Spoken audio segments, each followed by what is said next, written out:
على رسول الله أما بعد اللهم لا سهل إلا ما جعلته سهلا وأنت تجعل الحزن إذا شئت سهلا ربي يسر ولا تؤسر وتمم بالخير اللهم ذكرنا ما نسينا وعلمنا ما جهلنا وانفعنا بما علمتنا في الدارين اللهم يا معلم إبراهيم علمنا ويا مفهم سليمان فهمنا اللهم آمین۔ جی تو عقود کی دو قسمیں، پہلی قسم ہم پڑھ لیے عقود معاوضہ جو بطور عوض دی جاتی ہے، دوسری جو قسم ہے باقی یہاں بتا رہے ہیں اس شعر میں وَإِن تَكُن تَبَرُّعًا أَوْ تَوْثِقَةً فَأَمْرُهَا أَحَفُّ بَادِرِ التَّفْرِقَةِ کرے هذا البیت تتمہ للبیت السابق، یہ جو ہے گزشتہ سابقہ بیت کو مکمل کرنے والا ہی کرے وَإِن كَانَ تَبَرُّعًا، یہ دوسری قسم ہے عقود کی وَإِن كَانَ تَبَرُّعًا، کریں اگر یہ عقود کا معاملہ تبرعاً ہو، یعنی عقود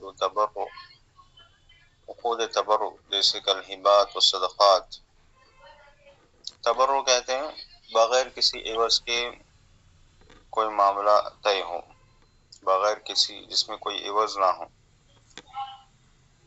مفت میں، جیسے کالہبات و صدقات وما اشباہ، تو کریں جیسے ہبہ کرنا ہے، ہبہ میں جو ہے کوئی عوض نہیں دیا جاتا، بغیر کسی عوض کے جو ہے کوئی چیز ہبہ کی جاتی ہے، اس میں اختیار ہے جس کو دیا جائے، چاہے تو وہ بدلے میں کچھ دے یا نہ دے، کم سے کم دعا دے۔ سنت یہ ہے اللہ کے نبی صلی اللہ علیہ وسلم کی، جب بھی کوئی ہدیہ آتا اللہ کے نبی صلی اللہ علیہ وسلم آپ بھی جو ہے کوئی ہدیہ دیا کرتے تھے،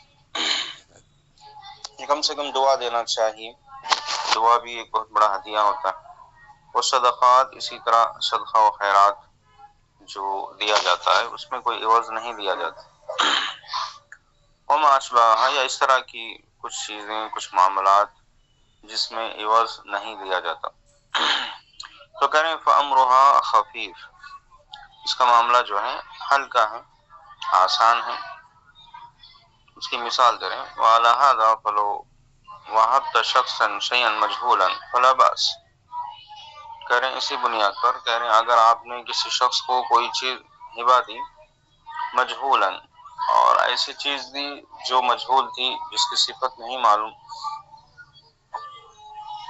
فلا بأس، تو کریں کوئی حرج نہیں، کوئی قباحت نہیں، لأنه إن حصل على ما يريد فهو المطلوب، کریں اگر اس کو جو چیز چاہیے تھی وہ چیز اس کو مل گئی تو یہی چیز اس میں مطلوب ہے، وَإِن لَمْ يحصل فلا ضرر علیہ، اگر وہ چیز حاصل نہ ہو جو چاہتا تھا انسان تب بھی اس کو کوئی نقصان تو نہیں ہے، لینے والے کو کوئی نقصان نہیں، فری میں مل رہی ہے، جو بھی ملے الحمدللہ۔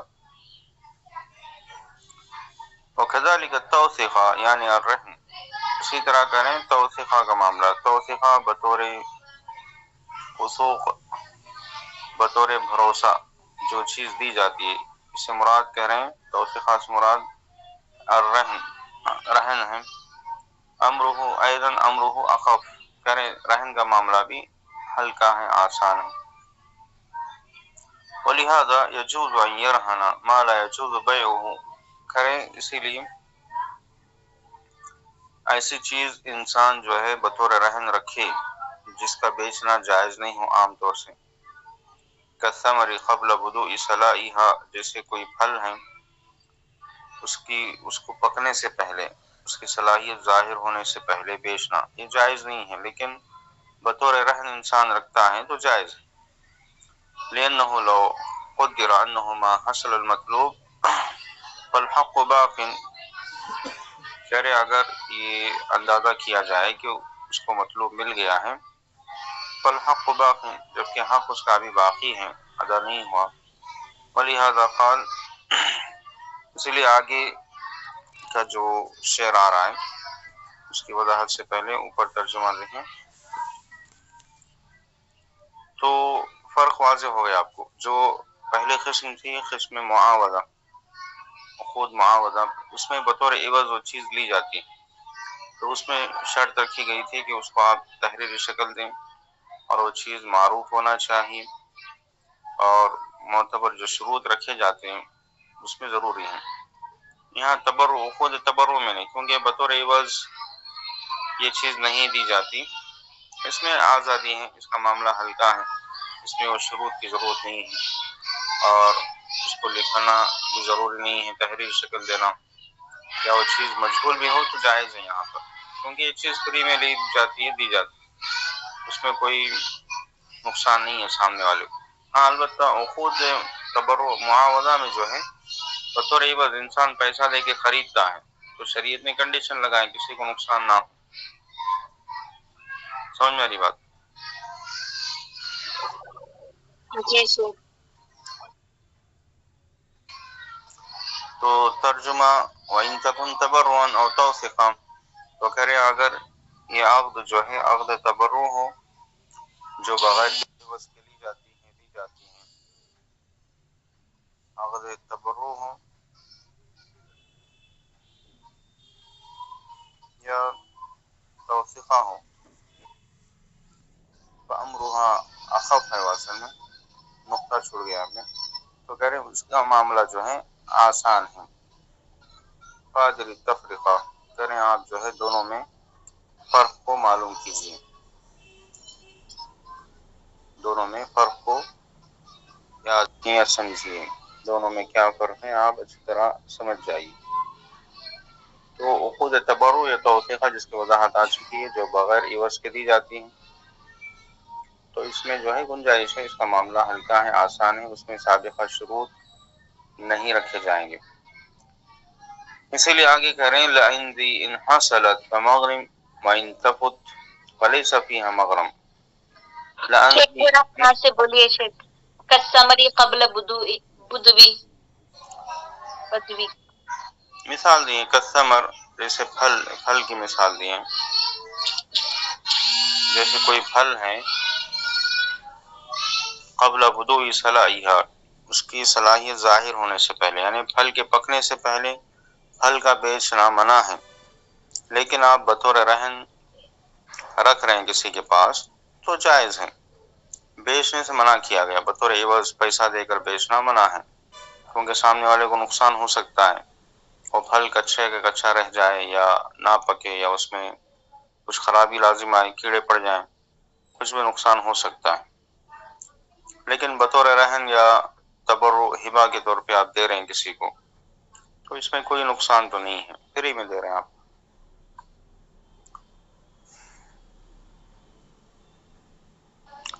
واضح؟ جی شیخ.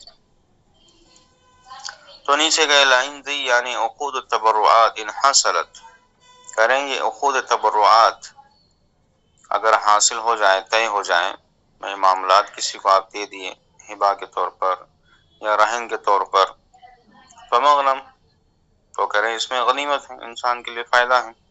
وَإِن لَمْ تَحْصُلْ فَلَيْسَ فِيهَا مَغْرَمْ، کریں اگر یہ چیزیں حاصل نہ ہوں، انسان کو نہ بھی ملے یا اس میں کچھ نقصان بھی ہو جائے، فَلَيْسَ فِيهَا مَغْرَمْ، اس میں کوئی جرمانہ بھی نہیں ہے. وَلِذَلِكَ يُسَامَحُ فِيهَا بِالْجَهْلِ، اسی لیے کریں ان عقود میں جو ہے تسامح سے کام لیا جائے گا، درگزر کیا جائے گا. اگر جہالت پائی گئی، کچھ چیزیں مجہول بھی ہوں، تو جہالت سے تسامح کا معاملہ کیا جائے گا، درگزر کا معاملہ کیا جائے گا. جیسے مثال وَلَوْ وَهَبَ الْإِنسَانُ عَبْدًا عَابِقًا فَالْهِبَةُ صَحِيحًا، کہ اگر کسی انسان نے کسی کو ایسا غلام دیا، عابقًا، وہ غلام کیا تھا؟ عابق تھا. عابق بھگوڑا غلام اس کو بولتا ہے. بھگوڑا مطلب اپنے آقا کی اجازت کے بغیر بھاگ جانا. کسی کا غلام تھا تو بھاگ گیا غلام، دوسرے کی ملکیت میں آ گیا. ایسا بھگوڑا جو ہے غلام کسی نے کسی انسان کو ہبہ کر دی، تو کہنے ہبہ تو صحیح ہے، لأنه إن حصل على هذا العقد فهو غانم وإن لم يحصل عليه فليس بغارم. کہہ رہے ہیں اگر اس غلام کو حاصل کر لے تو اس کو لیے غنیمت کا باعث ہے کہ اس نے گویا غنیمت حاصل کر لی، اور اگر حاصل نہ ہو فلیس بغارم تو اس پر کوئی جرمانہ تو عائد ہونے والا نہیں ہے۔ وکذالک بقیۃ التبرعات، اسی طرح دیگر جو تبرعات کیے جاتے ہیں، صدقہ و خیرات کیا جاتا ہے یا رہن کے طور پہ جو چیزیں رکھی جاتی ہیں، اسی لیے کہہ رہے ہیں کذالک التوثقہ، اسی طرح بطور رہن جو چیزیں رکھی جاتی ہیں، لأن الحق باق، کیونکہ اس میں حق انسان کا باقی رہتا ہے، فإن حصلت التوثقہ فهذا زیادۃ فضل، کرے اگر بطور توثیقہ جو چیزیں رکھی جاتی ہیں اگر وہ واقعی حاصل ہو جائیں تو یہ اس میں زیادتی ہے، ایک ایکسٹرا چیز ہے، فضل کہتے ہیں باقی رہنے والی چیز، ایک ایکسٹرا چیز۔ وَإِن لَمْ تَحْصُلْ لَمْ يَضُرُّهُ شَيْءٌ، اور اگر یہ چیزیں حاصل نہ بھی ہوں، انسان کو نہ بھی ملے، کوئی نقصان ہونے والا نہیں، کوئی چیز اس کو نقصان پہنچانے والی نہیں ہے، حاصل ہو گئے تو بطور غنیمت سمجھے مل گیا، اور اگر حاصل نہ ہو تو کوئی حرج نہیں، کوئی نقصان نہیں۔ وَهَذَا هُوَ الْفَرْقُ الَّذِي طَلَبَ النَّاظِمُ مُلَاحَظَتَهُ بِقَوْلِهِ بَادِرِ التَّفْرِقَةِ، تو کریں یہی وہ فرق ہے ان دونوں میں، عقود معاوضہ اور تبرعات میں، جس کا مطالبہ ناظم نے کیا ہے کہ آپ اس کا ملاحظہ کریں، اپنے اس قول سے انہوں نے کیا فادر التفرقہ، کہ ان دونوں میں فرق کو آپ سمجھیے۔ تو یہی فرق ہے، معاوضہ میں چونکہ بطور عوض وہ چیزیں لی جاتی ہیں دی جاتی ہیں، اس لیے اس میں شروط رکھی جائیں گے سابقہ، اور خود اگر تبرعات ہیں دوسری جو قسم ہے اس میں کوئی حرج کی بات نہیں، اگر کچھ جہالت اس میں ہو جائے تب بھی جو ہے درگزر کا معاملہ اس میں کیا جاتا ہے۔ اگر انسان کو چیزیں حاصل ہو جائیں تو بطور غنیمت اس کو مل جائیں گی، اور اگر حاصل نہ ہو تو اس میں کوئی جرمانہ بھی عائد نہیں ہوتا، اسی لیے کہا لَإِنْ إِنْ حَصَلَتْ، یعنی یہ عقود تبرعات کی طرف اشارہ ہے کہ اگر یہ عقود تبرعات حاصل ہو جائیں فمغنم اور فمغنم، یہ بطور غنیمت اس کو مل جائیں گی۔ وَإِنْ تَفُتْ، اگر یہ فوت بھی ہو جائیں حاصل نہ ہو، فَلَيْسَ فِيهَا مَغْرَمٌ، اس میں کوئی جرمانہ انسان کے لیے نہیں ہے۔ واضح؟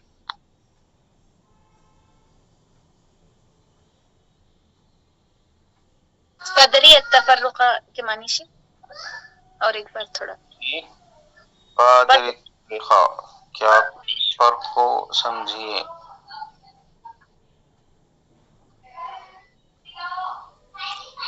ان دونوں میں جو فرق بتائیں اس فرق کو آپ سمجھیے۔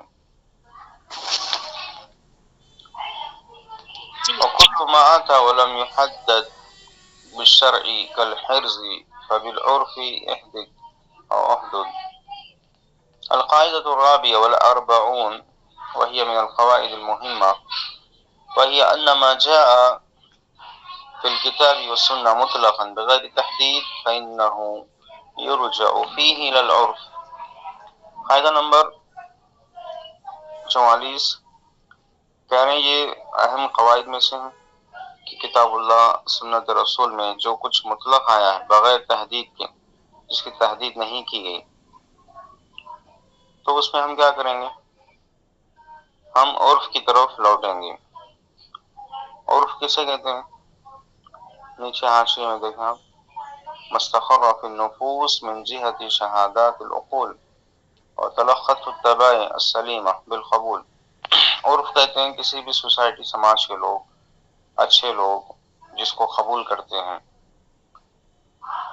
اور جس کی سلسلے میں اچھے لوگ گواہی دیتے ہیں کہ اچھی چیز ہے بھلی چیز ہے، تو اس کو عرف کہا جاتا ہے۔ کسی بھی سماج سوسائٹی کے لوگ رہنے والے جس چیز کو اچھا سمجھتے ہیں، جس میں فائدہ ہے لوگوں کا، اس پر تمام متفق ہوتے ہیں کہ اس کو لینا چاہیے، اس طرح معاملہ کرنا چاہیے، تو اس کو عرف کہا جاتا ہے۔ تو کہہ رہے ہیں جہاں پر کتاب اللہ سنت رسول میں جس مسئلے کی تحدید نہیں ہے، مطلق آئی ہو چیز، تو اس کی تحدید ہم کیسے کریں گے، عرف کے ذریعے کریں گے۔ جیسے مثال مثل الحرز، حرص کی مثال، حرص کسے کہتے ہیں؟ وہ ما تحفظ به الاموال، یعنی جس کے ذریعے مالوں کی حفاظت کی جاتی ہے، یعنی چھپا کر جو چیز رکھی جاتی ہے محفوظ شکل میں۔ کہہ رہے ہیں فإنه لم يحدد في الشرع، کہہ رہے ہیں حرص کے سلسلے میں کوئی تحدید نہیں کی گئی شریعت میں، تو کیا کریں گے ہم وہاں پر؟ فَيُرْجَعُ فِيهِ إِلَى الْعُرْفِ، عرف کی طرف لوٹیں گے۔ عرف میں دیکھا جائے گا کہ عرف میں جو ہے لوگ اس کی تحدید کیا کرتے ہیں، کس کو بہتر سمجھتے ہیں، تو عرف کے اعتبار سے فیصلہ کیا جائے گا۔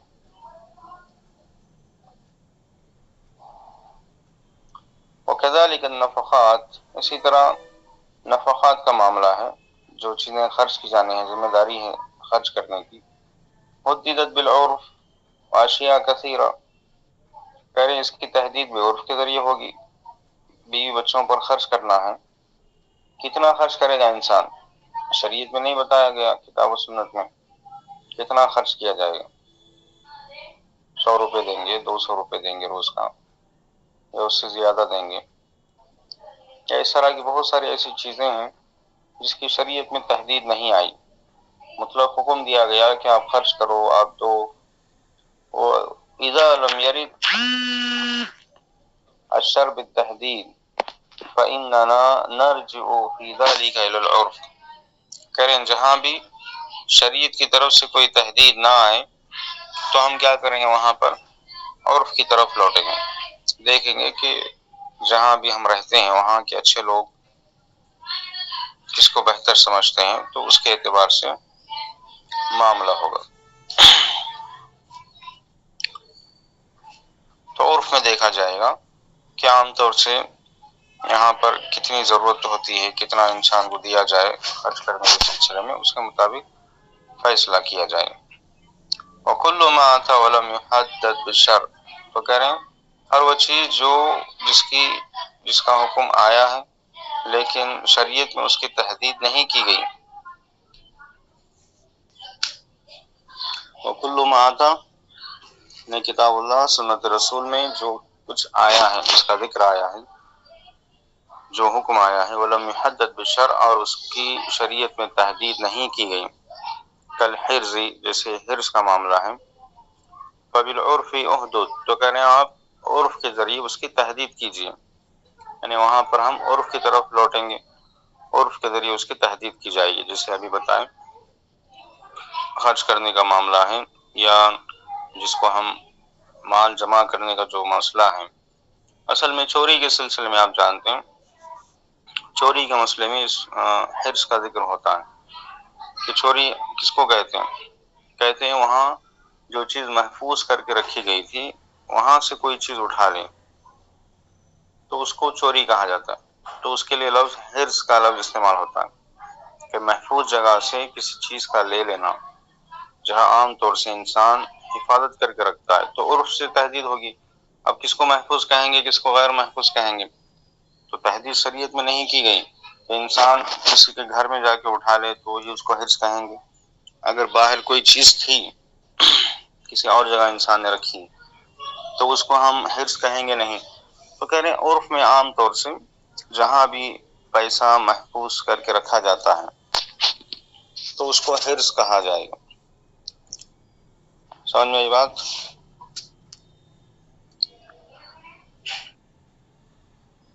شیخ تحدید مطلب دلیل شیخ؟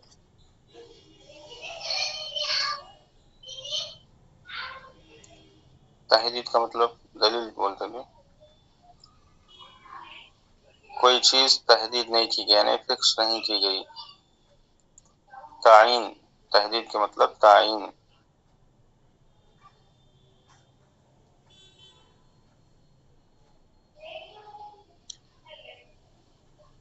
کسی چیز کی تعین کرنا، کسی چیز کو محدود کرنا شیخ۔ وہی ہو گیا پھر تحدید، محدود کرنا۔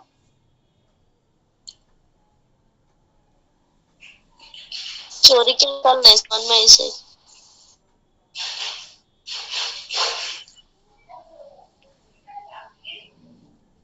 میں حرص کے بارے میں آپ کو بتایا، چوری کی مثال یہاں نہیں دیا میں۔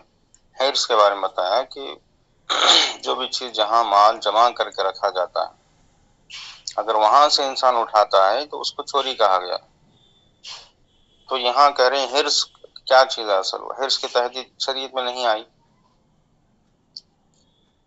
تو عرف کے اعتبار سے اس کا فیصلہ کیا جائے گا کہ حرص اصل میں کس کو کہتے ہیں، کہ کہاں انسان محفوظ شکل میں مال رکھتا ہے، اس کی تحدید شریعت میں نہیں آئی. تو شیخ بینک بھی آ سکتا ہے شیخ اس میں، مثل الحرص میں وہوا ما تحفظ به الاموال میں بینک بھی ہو سکتا ہے نا شیخ، گھر کے علاوہ محفوظ کر کے جو ہم رکھتے ہیں مال.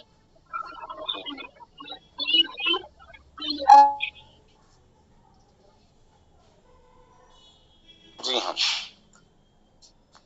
گھر میں انسان حفاظت کر کے رکھتا ہے، بینک میں، اور جہاں جہاں عرف کی دلالت ہوگی، اچھے لوگ بتائیں کہ ہاں یہ چیز یہاں پہ حفاظت ہوتی ہے تو اس کو حرص کہا جائے گا.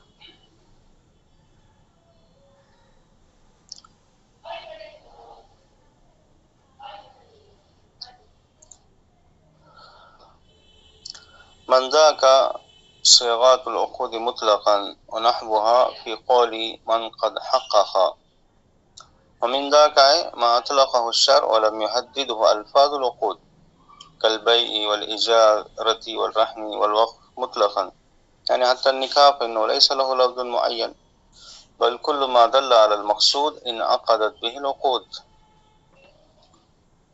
کہہ رہے ہیں ومن ذاك أي ما أطلقه الشرع، کریں اسی طرح جس کو شریعت میں مطلق ذکر کیا ہے، ولم يحدد، اور اس کی تحدید نہیں کی شریعت میں، جس کو مطلق ذکر کیا ہے شریعت نے ایسے ہی ذکر کر دیا، اس کی کوئی تعین نہیں کی کہ کتنے مرتبہ ایسا کرنا چاہیے، یا اس کی تحدید نہیں کی کتنے بار آپ بولیں. جیسے الفاظ العقود، عقود کے الفاظ ہیں، جیسے مثال عقود کے الفاظ شکل بے کا معاملہ ہے، کوئی چیز آپ لیں کتنے مرتبہ آپ کو دینا ہوگا، کیا کہنا ہوگا آپ کو، شریعت میں کوئی تحدید نہیں آئی. والاجارہ، کوئی چیز بطور اجرت آپ دیتے ہیں، والرہن، بطور رہن کوئی چیز دی جاتی ہے، والوقف، کوئی چیز وقف کی جا رہی ہے. مطلقاً کہہ رہے ہیں یہ احکامات مطلق آئے ہیں شریعت میں، تو اس کی تحدید بھی آپ عرف کے مطابق کریں، اس کی تحدید بھی عرف کے مطابق، عرف میں جس کو لوگ جانتے ہیں پہچانتے ہیں اسی اعتبار سے معاملات طے پائیں گے. یعنی حتیٰ کہ نکاح کا معاملہ بھی فإنه ليس له لفظ معین، نکاح کے لیے بھی کوئی معین لفظ نہیں ہے، بل كل ما دل على المقصود، بلکہ ہر وہ چیز جس پر جو مقصود پر دلالت کریں، انعقدت به العقود، تو کہہ رہے ہیں ان کے ذریعے یہ عقود منعقد ہوں گے.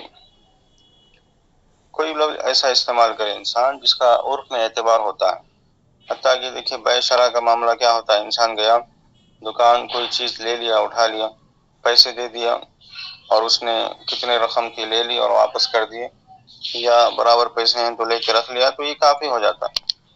انسان کا جا کے کوئی چیز لے لینا، خود لے لیں یا دکان والا دے دیں اور یہ لے لیں، یہ ضروری نہیں کہ آپ زبان سے بولیں کہ میں یہ چیز لے رہا ہوں اور بائیں بولے کہ میں یہ چیز بیچ رہا ہوں، ضروری نہیں ہے. تو عرف میں مقصود جس سے حاصل ہوگا تو کہہ رہے ہیں وہ چیز منعقد ہو جائے گی. شریعت میں اس طرح کوئی تحدید نہیں آئی کہ آپ یہ لفظ ہی استعمال کریں خاص، یا اس طرح کا ہی معاملہ کریں خاص، کسی خاص طریقے سے، شریعت میں ایسا حکم نہیں آیا.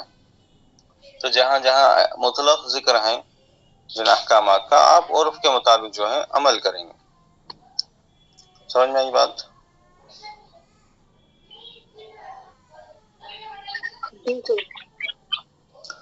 ونحوها فی قول من قد حقق، اے نحوی الفاظ العقود، کریں اسی طرح عقود کے جو الفاظ ہیں، اے انہ یرجع فیہا الی العرف، کہ عقود کے الفاظ میں بھی آپ جو ہیں عرف کی طرف لوٹیں گے، رجوع کریں گے۔ وما یقتضیہ اللفظ عرفا، اور لفظ جو ہے عرف میں کس بات کا تقاضا کرتا ہے اس کا اعتبار ہوگا، کصیغ الطلاق والخلع والاقرار وغیرہ، جیسے طلاق کے صیغے ہیں، عرف میں کس کا اعتبار ہوتا ہے؟ طلاق، کوئی ایسا لفظ استعمال کریں آپ جس سے طلاق مراد لیا جاتا ہے، آپ بولیں آپ تمہارے ماں باپ کے گھر چلی جاؤ، تو دیکھیں گے عرف میں جو ہے جہاں انسان رہتا ہے وہاں عرف میں اس کا کیا معنی لیا جاتا ہے کہ صرف تھوڑے وقتی طور سے آپ گھر چلے جاؤ، یا میں طلاق دے رہا ہوں، دیکھا جائے گا۔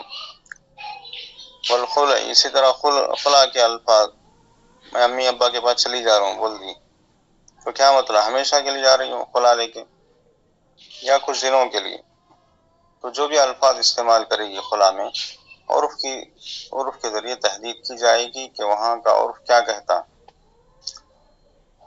لوگ کس معنی میں اس کو لیتے ہیں، مشہور کیا ہے وہاں پر۔ والاقرار وغیرہ، اسی طرح کسی چیز کا اقرار کرنا ہے یا اس طرح کے دیگر جو معاملات ہوتے ہیں، شریعت میں اس کی کوئی تحدید نہیں آئی، تو آپ یہ لفظ استعمال کریں گے تو ہی وہ خلع ہوگا یا طلاق ہوگی، ایسا کوئی ضروری نہیں ہے۔ ہاں خلع کے الفاظ ہیں یا طلاق کے ظاہری جو الفاظ ہیں استعمال انسان کرتا ہے تو اس کا ایک مطلب ہے، شریعت میں معنی ہے، لیکن اس کے علاوہ دیگر جو الفاظ ہیں، صیغے بہت سارے ہیں، تو وہاں اس کی تحدید آپ عرف کے ذریعے کریں گے کہ ہاں اس سے مراد عرف میں یہ ہیں، تو اس طرح اگر ہو جائے تو پھر مقصود پورا ہو جائے گا۔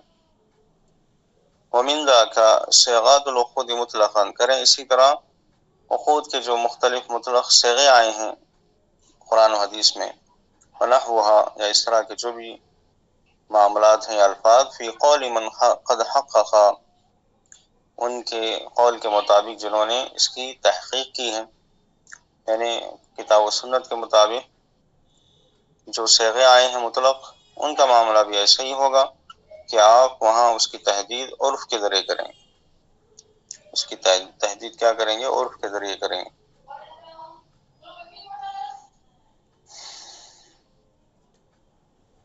تو ہر وہ چیز جو کتاب اللہ سنت رسول میں آئے اس کی تحدید نہیں ہو شریعت میں، تو عرف سے اس کی تحدید کی جائے گی۔ اسی طرح دیگر جو عقود کے الفاظ ہیں مطلق، یا اس طرح کے جو بھی الفاظ یا صیغے آئے ہیں، وہاں بھی جو ہے عرف کی طرف رجوع کیا جائے گا۔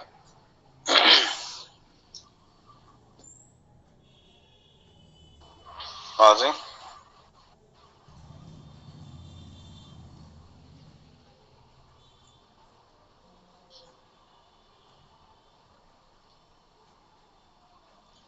جی،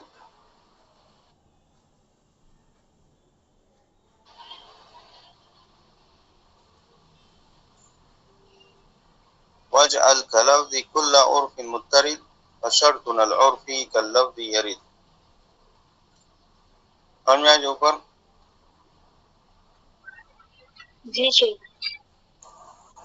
القاعدة الخامسة والأربعون وهي أن الأعراف المضطردة كالمشروط، فإذا جرت العادة بشيء معين فإنه يكون كالمشروط۔ قاعدہ نمبر 45 کریں کہ جو اعراف مضطردہ ہیں کالمشروط، ان کا معاملہ جو ہے مشروط کی طرح ہے۔ کیا مطلب؟ کریں فإذا جرت العادة بشيء معين فإنه يكون كالمشروط، اس کا مطلب یہ ہے اعراف مضطردہ سے مراد کہیں عادت یہ ہے کسی ماحول میں یہ عادت بنی ہوئی ہے کہ کوئی خاص چیز مقصود ہے، مراد لی جاتی ہے، فإنه يكون كالمشروط، تو اس کا معاملہ مشروط کی طرح ہوگا، اس طرح ہوگا جیسے کوئی شرط رکھی جاتی ہے۔ کیسے؟ مثلا اذا استأجرت بيتا للسكنى وأردت أن أجعل فيه شيئا خلاف العادة فإن ذلك لا يجوز وإن لم يكن شرطا علي۔ لماذا؟ کہہ رہے ہیں مثال کے طور پر اس کا مطلب یہ ہے کہ اگر میں نے رہنے کے لیے کوئی گھر کرائے پہ خریدا، کرائے پہ لیا، رہنے کے لیے گھر میں نے کرائے پہ لیا، اور میرا مقصد یہ ہے کہ میں اس میں کوئی چیز رکھوں، رہنے کے لیے لیا میں، لیکن اس میں کوئی چیز میں رکھنا چاہتا ہوں، کوئی میرا سامان ہے، کوئی مشینیں وغیرہ ہیں، کچھ بھی ہیں، خلاف العادہ، تو کہہ رہے ہیں عادت کے خلاف۔ عادت کیا ہے؟ وہاں پہ کوئی عرف ہے اس ماحول میں کہ عام طور سے انسان رہنے کے لیے گھر لیتا ہے، وہ خود رہے اس میں زندگی گزارے، سو جائے، آرام کرے وغیرہ، تو میں کوئی چیز رکھنے کے لیے میں نے خلاف عادت جو ہے ایک گھر لے لیا، فإن ذلك لا يجوز، کریں اس طرح جائز نہیں ہوگا، وإن لم يكن شرطا علیہ، اگرچہ کہ مجھ پر شرط نہیں رکھی گئی، جب دیں گے وہ دیتے ہو اس نے وضاحت نہیں کی، شرط کنڈیشن نہیں رکھی تھی، تب بھی جائز نہیں ہے۔ لماذا؟ کیوں جائز نہیں ہے؟ لأن العرف المضطرد كالشرط اللفظی، کریں جو عرف وہاں پر جاری ہے وہ لفظی شرط کی طرح مانا جائے گا، وہاں کی عادت عرف کو دیکھا جائے گا کہ عرف کیا ہے وہاں۔ گھر جو عام طور سے دیا جاتا ہے رہنے کے لیے، سامان رکھنے کے لیے نہیں، یا کسی اور مقصد کے لیے نہیں دیا جاتا۔ فَيَكُونُ مَعْمُولًا بِهِ، تو کہہ رہے ہیں ایسے عرف پر عمل کیا جائے گا۔ وَلِأَنَّ الشَّرْطَ الْعُرْفِيَّ الْمُضْطَرِدَ كَالشَّرْطِ اللَّفْظِيِّ لَهُ حُكْمُهُ فَيَكُونُ مُعْتَبَرًا، تو کہہ رہے ہیں عرفی جو شرط ہے وہاں پہ جو جاری ہے وہ لفظی شرط کی طرح اس کا اعتبار ہوگا، اس کا وہی حکم ہوگا لفظی شرط کا، کہ گویا انہوں نے الفاظ کے ذریعے کہہ کر آپ پر کنڈیشن لگائی، گویا کہہ کر انہوں نے جو ہے شرط رکھی تھی، فَيَكُونُ مُعْتَبَرًا، تو اس یہ جو ہے اور معتبر ہوگا، اس پر عمل کیا جائے گا۔ تو جہاں پر جو چیز جس کی عادت ہے اس کے مطابق آپ کو چلنا پڑے گا، اس پر عمل کرنا ہوگا، ضروری نہیں کہ آپ یہ کہیں نہیں مجھ سے کہیں نہیں کہا گیا تھا۔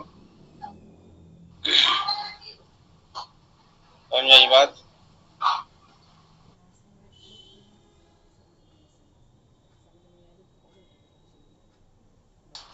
جی شیخ۔ جیسے مثال، ایک اور مثال،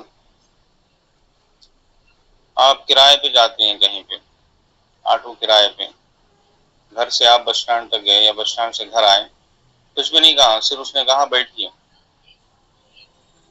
آپ گھر پہنچے اور آپ نے 100 روپے نکال کے دے دیے مثال کے طور پر۔ وہاں کا عرف کیا ہے کہ گھر سے بس اسٹینڈ یہاں جانے کے لیے 150 روپے لیا جاتا ہے عام طور سے، کامن، تو آپ 100 روپے دے کے تکرار نہیں کریں گے، وہ بولے گا نہیں 150 روپے ہوتے ہیں، تو وہاں کے عرف کو دیکھا جائے گا عام طور سے کتنا لیا جاتا ہے کرایہ، گرچہ کہ اس نے نہیں کہا، لیکن وہاں عرف جو جاری ہے جس پر عمل ہوتا ہے وہ یہی ہے، تو اس عرف کے مطابق آپ کو چلنا پڑے گا۔ واضح؟ جی شیخ۔ جی شیخ، یہ سمجھ میں ہے مثال ہے۔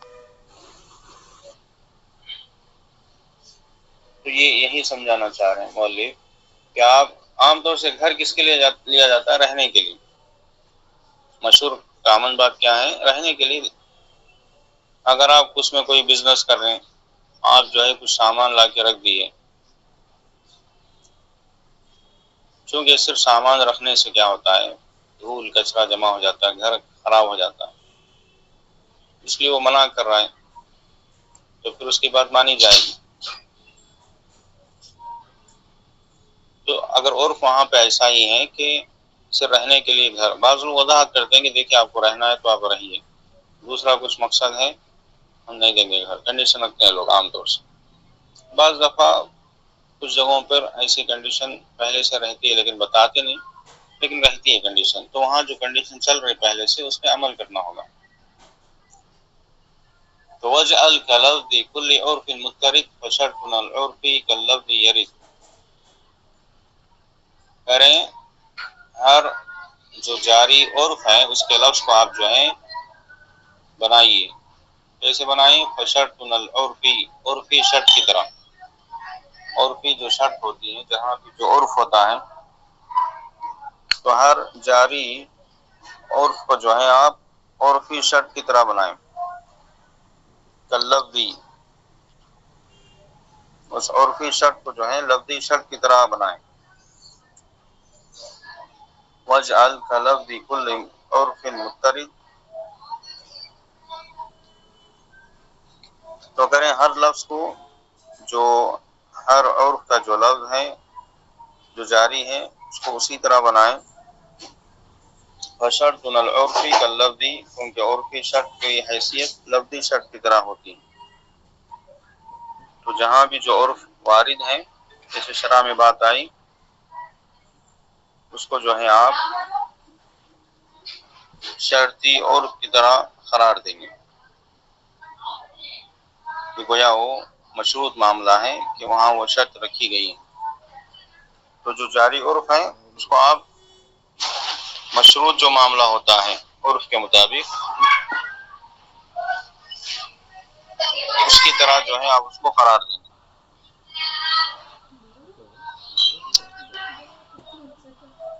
حاضر جی شیخ.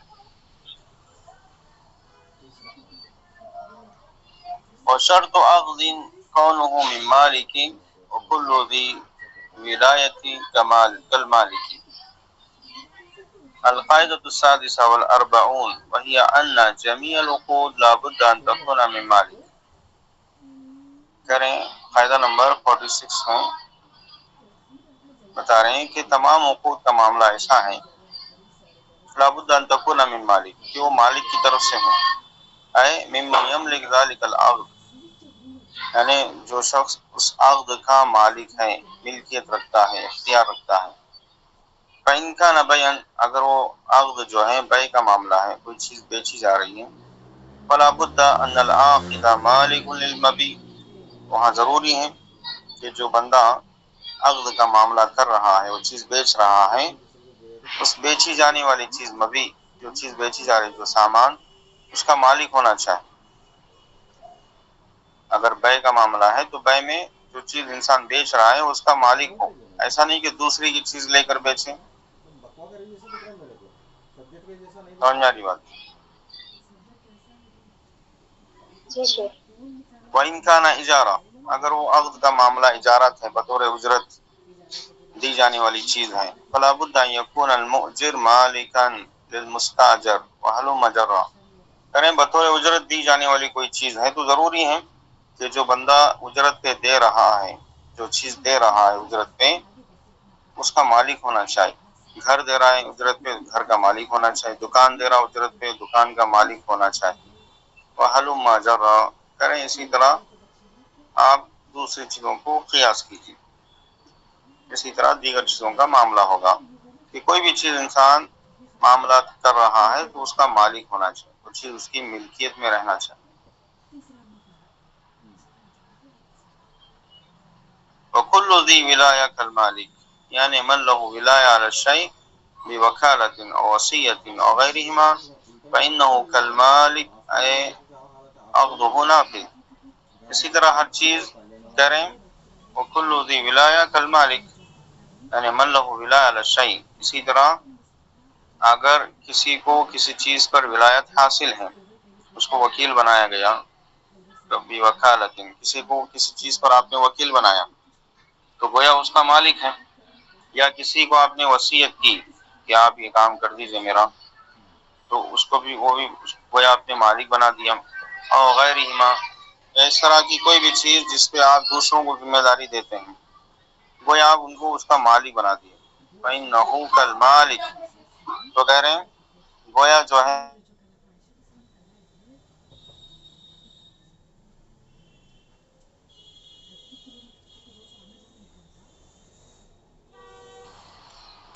جی، تو گویا کسی چیز کا آپ کسی کو وکیل بناتے ہیں، کسی کو وصیت کرتے ہیں یا ذمہ داری دیتے ہیں، تو گویا آپ کیا کر رہے ہیں، اس کو اس کا مالک بنا رہے ہیں.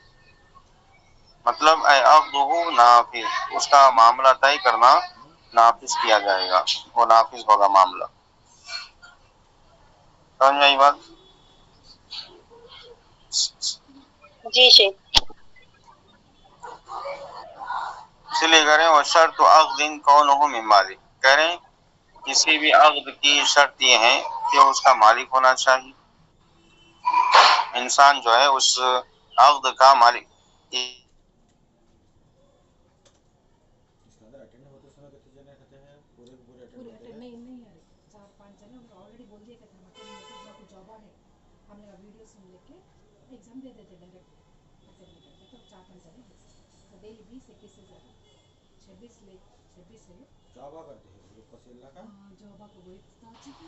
ایک منٹ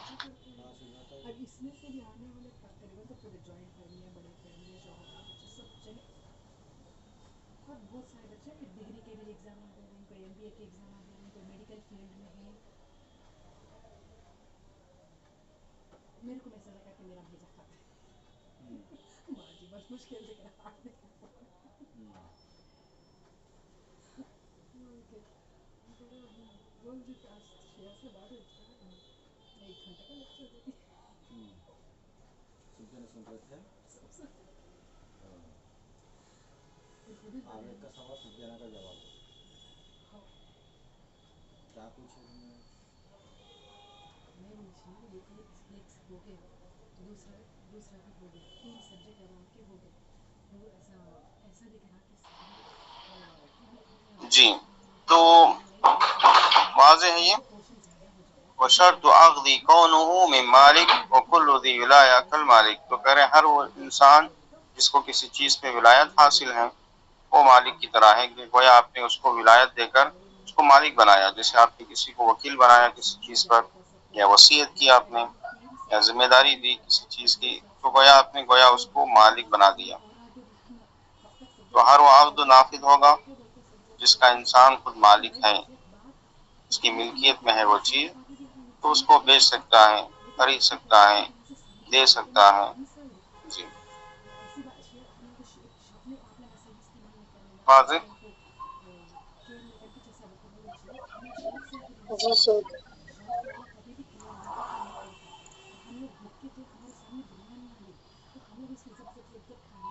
وكل من رضاه غير معتبر كمبرئ فعلمه لا يعتبر.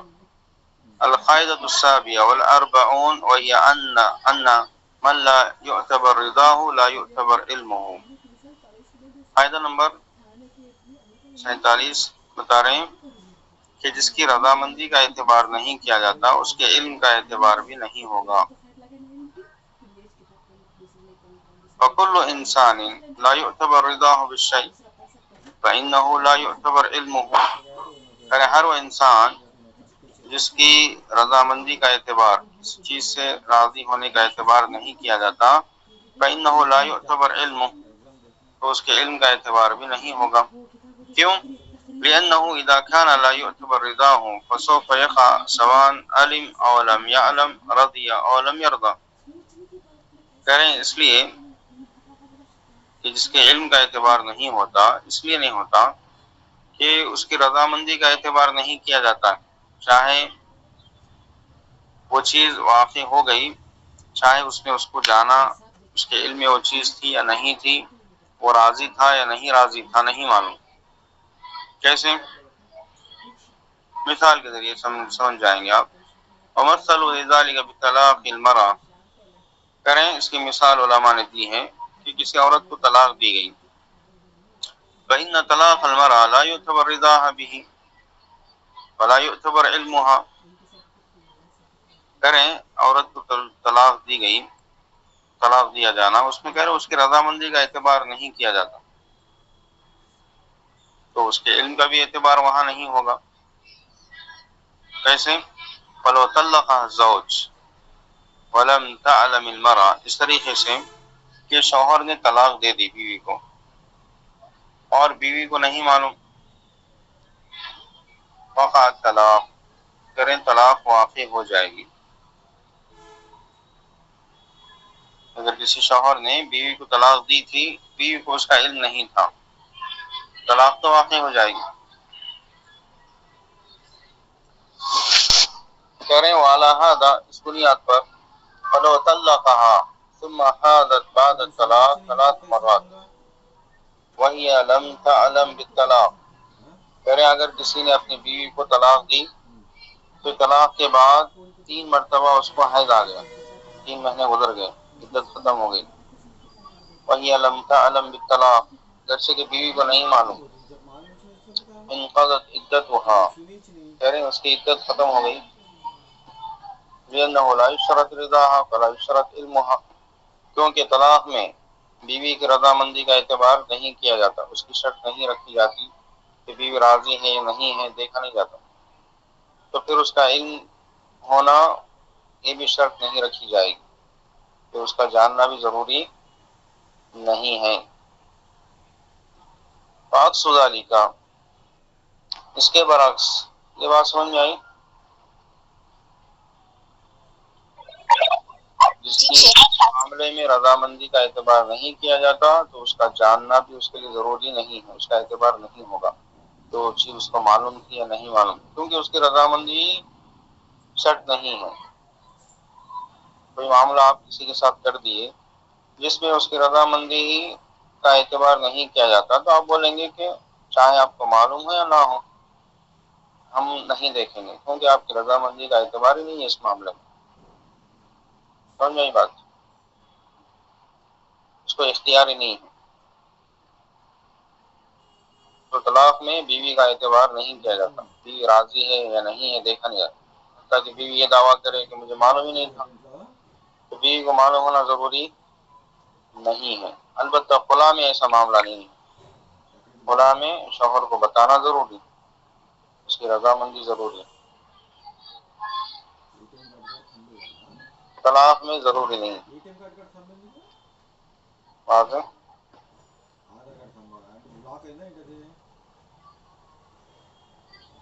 جی شیخ۔ فعکس ذالک کل من یعتبر رضاہ تعتبر علمہ، اس کے برعکس کہہ رہے ہیں جس کی رضامندی کا اعتبار کیا جاتا ہے تو اس کا علم کا بھی اعتبار ہوگا۔ کیوں؟ لأنه لا يمكن الرضا الا بالعلم، کیونکہ رضامندی علم کے بغیر نہیں ہو سکتی، ممکن نہیں ہے۔ علم کے بغیر کیسے رضامندی کا اعتبار ہوگا؟ علم ہو تبھی رضا راضی ہوگا انسان۔ جیسے مثال،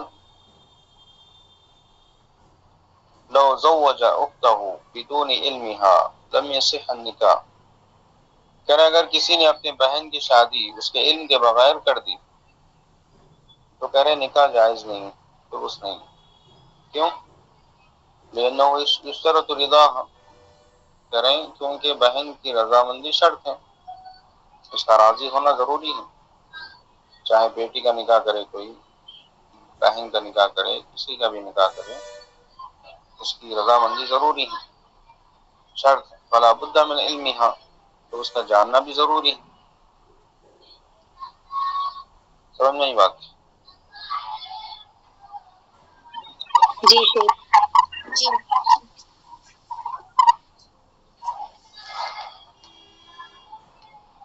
تو نکاح کا معاملہ الگ ہے، طلاق کا معاملہ الگ ہے۔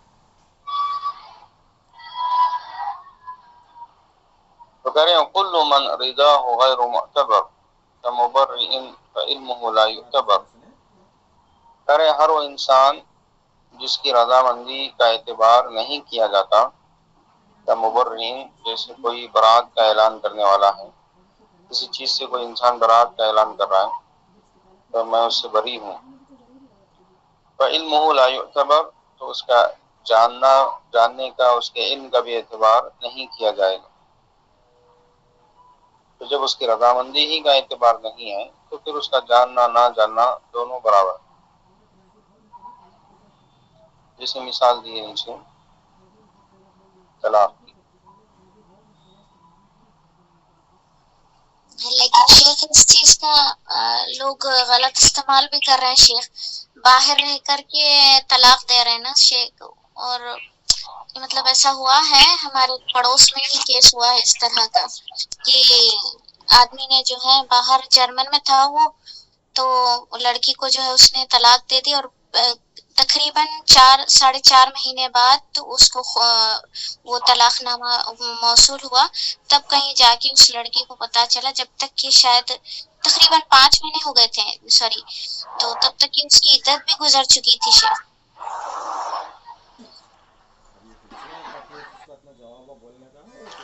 شروع میں کیا بولے آپ؟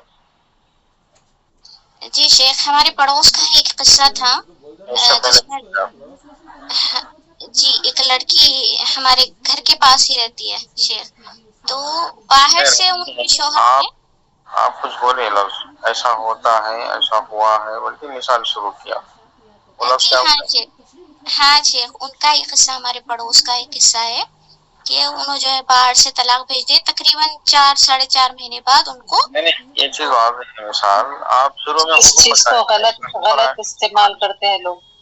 ہاں یہ جی شیخ ایسے غلط کیا غلط ہوا بھائی؟ نہیں طریقے سے دیے شیخ، لیکن ان کو معلوم تھا شیخ،